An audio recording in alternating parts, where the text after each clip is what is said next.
Google executives promote internet freedoms on Cuba visit.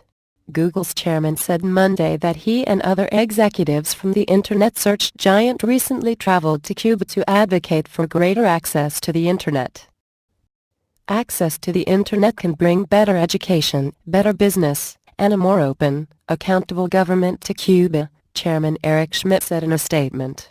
Our visit confirmed that the government recognizes some of the benefits of increasing access for Cubans, but it has not gone far enough in implementing the policy reforms needed to open the country to the web.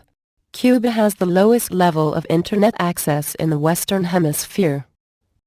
If Cuba is trapped in the 1950s, the Internet of Cuba is trapped in the 1990s, Schmidt wrote in a blog post after visiting with 3 other executives from the internet search giant to promote a free and open internet.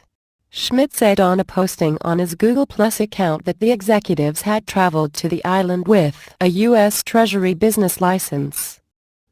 Under a 5-decades-old embargo, U.S. citizens need to apply for U.S. government permission to visit Cuba or face potentially hefty fines.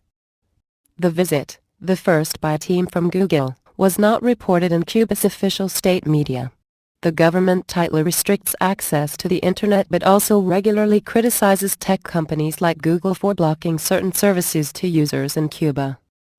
Cuban blogger and government critic Ioanni Sanchez said the Google team met with her Friday at her apartment in Havana.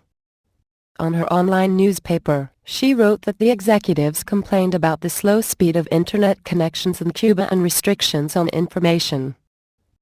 It was a night of technology without technology, Sanchez wrote on her site, 14 Medio. No one surfed the web on their mobile phone, that's not possible in Cuba. No one thought to show us the latest doodle on the Google website. In 2013, the government opened navigation centers across the island where people can access the internet. Though users lined up, many complained that the $4.50 hourly cost was too steep in a country where the median salary is about $20 a month. In his post, Schmidt said he met with government officials and Cuban techies skirting state restrictions on connectivity. Cuba will have to open its political and business economy, Schmidt wrote. And the U.S. will have to overcome our history and open the embargo.